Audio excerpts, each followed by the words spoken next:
You're listening to The Voluntary Life, where you can hear ideas for finding freedom in an unfree world. Visit thevoluntarylife.com to connect with the show and hear all past episodes. Here's your host, Jake. Hi everyone, it's Jake here. Welcome to another episode of The Voluntary Life. This week's episode is a review of Think and Grow Rich by Napoleon Hill. This is a massively successful book that has been very influential, and since it's about growing rich, it's about a topic that's relevant for financial independence, which is one of the key things that we focus on this podcast. So I thought I would give my review of this book. I am not a fan, but I do have some comments about the book and some ideas to share on it. So that's what we'll be doing in this episode. Before we get to that, I just want to remind you that you can get bonus episodes of The Voluntary Life every week by becoming a supporter on Patreon. And to find out more about that, you can go to my website, thevoluntarylife.com, or directly to my Patreon page, which is at patreon.com/thevoluntarylife. And I'll put a link to that in the show notes as well, which you can find directly on your podcast player. So here's a quick summary of Think and Grow Rich from Wikipedia. Think and Grow Rich was written in 1937 by Napoleon Hill, promoted as a personal development and self-improvement book. Hill writes that he was inspired by a suggestion from business magnate and later philanthropist Andrew Carnegie. While the book's title and much of the text concerns increased income, the author insists that the philosophy taught in the book can help people succeed in any line of work and be anything they can imagine. First published during the Great Depression, at the time of Hill's death in 1970, Think and Grow Rich has sold more than 20 million copies, and by 2015, over 100 million copies had been sold worldwide. The book asserts that desire, faith, and persistence can propel one to great heights if one can suppress negative thoughts and focus on long-term goals. So that's a basic summary of this book from Wikipedia. I'll start off by saying a little bit about the style of the book. As I said in the beginning, I'm not a fan of this book. I found it to be quite long-winded and rambling as a book. It contains all sorts of things, including a potted history of the American Revolution, biblical quotes, and lots of stories of famous people from the 1930s who endorsed the author and his ideas. It also contains a lot of appeal to emotion, and there's a lot of promising the reader that you're about to read the most important thing in your life in the book, which I found tiresome after a while. I would contrast this with another book that I read recently and reviewed, which was Jim Rohn's Philosophy of Successful Living, which was an incredibly short book and very clear and straightforward in its writing style, whereas in comparison, this book is very rambling. There's also a lot of stuff relating to the 1930s in the book. It was written in the 1930s, so there's anecdotes and stories about people from the 1930s. And as I mentioned, there's a lot of name-dropping in the book too. So I'm not a big fan of the style of the book. The book contains all sorts of things, and it's a rather odd collection of different ideas presented in the book. So I'm going to run through, not in any order as they're presented in the book, but I'm going to run through the themes that I picked out when reading this book. The first thing is that this book contains a lot of basic and very sensible and good career advice. So there's a lot of advice in the book about how to market yourself, and in particular how to market your own personal services in your career. And Napoleon Hill makes the point that if you want to attain wealth and you don't have anything, then when you start out, the only thing that you've got to sell is yourself. So since you don't have anything else to sell, you need to focus on how are you going to sell yourself.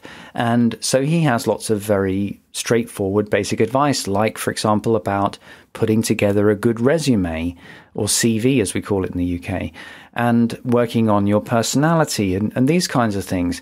So this is all fairly practical, straightforward stuff that the book contains a lot of, that kind of thing. And I think that most of the advice that he gives that's on a practical level is pretty good. One of the ideas that he focuses on a lot is the idea of having a mastermind group. And this is the idea that even if you're not highly educated or you don't have specialized knowledge in certain important areas, you can get advice from people who are more educated than you and who do have specialist knowledge in certain areas. And his key idea with this mastermind group is if you want to be successful in life, what you need to do is to gather together a group of diverse people with different skills and specialist expertise who can advise you on decisions that you're making to do with your career, so that as you go forward, you can present the certain problems that you're facing to your mastermind group and get their advice and their support and their knowledge and mentorship and so forth. And I don't think this idea is original to Hill. I mean, it's basically a suggestion to use the advice of wise people when you're making big decisions about your career. But nonetheless, he makes a big deal out of it and puts a name to it and calling it a mastermind group. And I think this has been a very influential idea. I mean, there are a lot of people who really gain a lot from mastermind groups. And I know lots of people, friends of mine and other people who are in mastermind groups. I've also been in mastermind groups in the past myself, and it can be an extremely helpful thing to do. So I think it's a good practical idea. And there are lots of other ideas in the book along these lines of basic practical career guidance. You may have heard that this book is somewhat spiritual and contains some kind of less scientific ideas in it. And that's true, and I'm going to come on to that in a minute. But I will also say it also just does contain some basic career advice from the 1930s. So there's that. The next thing that it contains is some good introductory comments about how to navigate in a market economy. He mentions in various discussions through the book the basic idea, and he sort of mentions this in various different ways, that in a market economy you can become wealthy. You have the opportunity to seek your own wealth, and that it really is down to you to make it happen and to do the work and persevere to achieve success. And he provides a lot of advice about how to do this within a market economy. He talks about how important it is to get along peacefully with others. He puts a lot of emphasis on how important it is to provide value to customers and to provide value within the marketplace. And his basic message is a very sound one, that you're not going to get rich unless you're actually providing great value to people. And so you need to find a way to do that and so forth. And these are all fairly straightforward comments that I think some people really find helpful to hear that advice, because it is an important truth that we live in a time in the West now where the level of freedom that we have is so unbelievably different to all of the rest of human history. And the opportunity that you have to create a life of your choosing, despite all of the barriers that you will encounter, is massive. And this is a basic truth that is often downplayed in our culture. And I think that a lot of people find it useful just to simply hear that.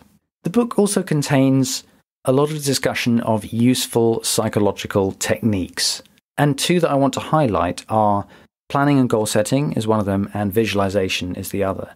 So regarding planning and goal setting, Napoleon Hill in this book really hammers home the message that about how important it is to have definite goals and to write those goals down.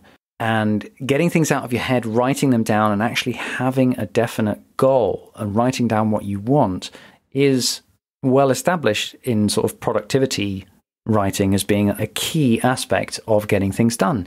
So that's one of the useful psychological techniques that he talks a lot about in this book. Another is the technique of visualization. And this is a technique where you are visualizing the end state or the success state that you want to achieve. So you're visualizing what you have a goal, and you're visualizing what it's like to have achieved that goal. And you also visualize the steps that you would take to get there. And this is something that since the 1930s, there's been a huge amount of research into the importance of visualization, a lot of it in the field of positive psychology. And it is indeed an incredibly useful psychological tool. Visualization is one of the key capacities that humans have. So this is something that is very useful that he's picking up on in this book. We know how important visualization is as a tool in achievement. And for example, in sports training, top athletes and sports people do loads of visualization. They visualize making a shot successfully. They visualize what it's going to be like to win a race and so forth. And so visualization is also a very useful tool that is discussed a lot in this book. So those are some of the useful psychological tools that are discussed. There are also some discussion of other psychological techniques that gets very pseudoscience-y, in my opinion. So he talks a lot about programming your unconscious mind, about autosuggestion and the power of repetition and reading scripts to yourself and so forth. And there is certainly value in some things like positive affirmations. And I know a lot of other productivity writers talk about these kinds of things. Certainly, I agree that it matters what you tell yourself and how you talk to yourself. But I found a lot of the discussion of this kind of thing very pseudoscience-y. I mean, the way that things are discussed in this book is not really going to teach you how to program your unconscious in a direct way. It's going to give you some basic techniques like positive affirmations that you can repeat to yourself. And some people seem to get a lot of value out of those things. I certainly think that there is value in being very conscious about the messages that you tell yourself. And I do also believe, and from all the evidence I've read, think that it is correct that the unconscious mind is incredibly important and powerful. I'm not saying that there's nothing to the things that he's talking about, but I found it all presented in this book in rather a pseudoscientific way, and by that what I mean is that he presents it with a lot more certainty about what he's doing than I think he actually has. Then there's another aspect of the book which is perhaps more well known, and that's some of the more spiritual stuff that's in this book, or non-rational stuff, I would say. He talks a lot about the importance of faith, and the idea is that if you believe something, then your subconscious mind will act upon it. And there's a lot of this kind of talk in the book about what you can conceive and believe will happen. And there's some vague discussion about how the universe will essentially change according to the things that you believe in. Now, this is all presented in rather vague terms, so it could be interpreted as simply him talking about how vital it is for you to take responsibility for your life and actually do stuff. But there's also an element of it where he is painting a picture of how the universe will kind of bend to your will and things will rearrange themselves if you just believe them to be so.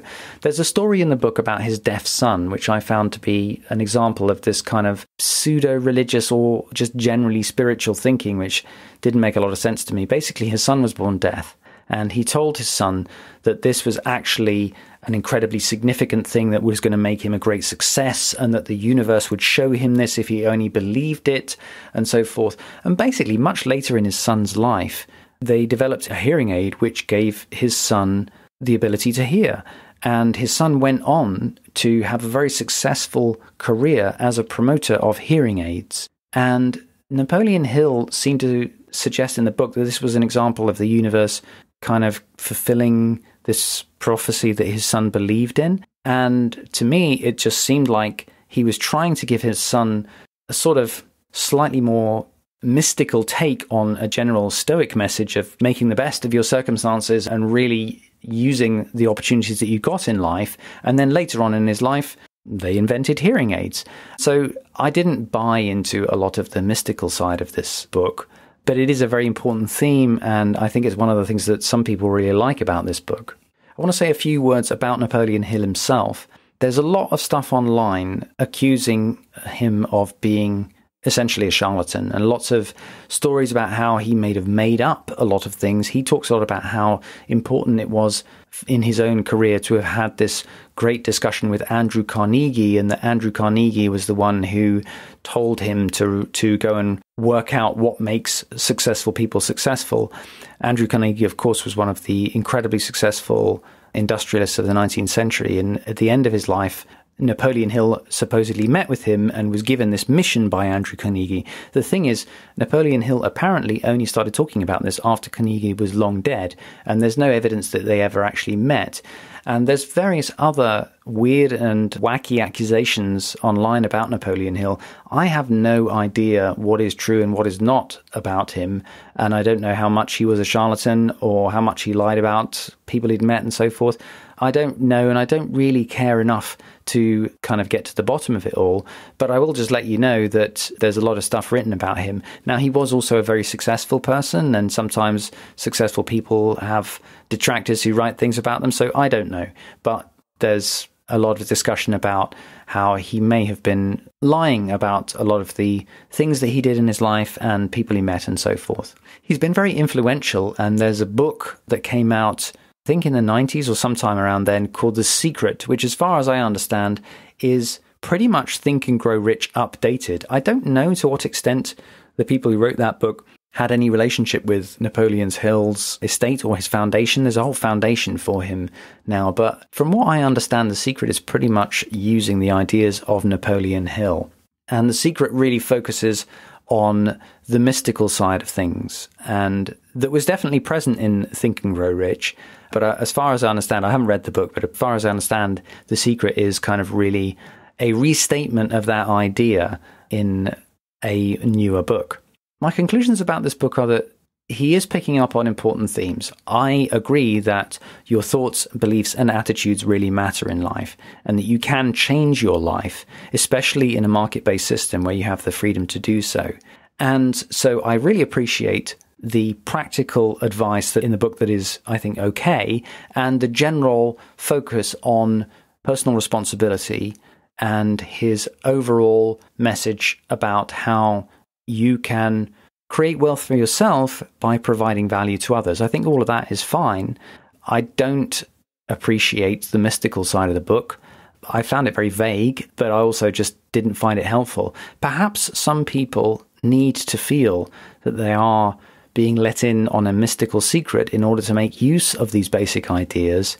I personally don't like that approach. I'm very much dedicated to rational thinking. So a lot of the book that is on the more mystical side didn't appeal to me. And in general, I just found the book to be long and quite rambling. But I hope that this gives you a general overview of what's in the book, and I hope it gives you some food for thought. And I'd also love to know what you think. If you've read the book, let me know. That's all for this week's episode. I'll be back next week with another episode. In the meantime, I hope you have a great week. Thank you for listening to The Voluntary Life. If you like this podcast, please show your support by becoming a patron of The Voluntary Life on Patreon. Your support will help to grow and improve the show, and you'll get access to a treasure trove of rewards, including bonus episodes. Visit thevoluntarylife.com to learn more.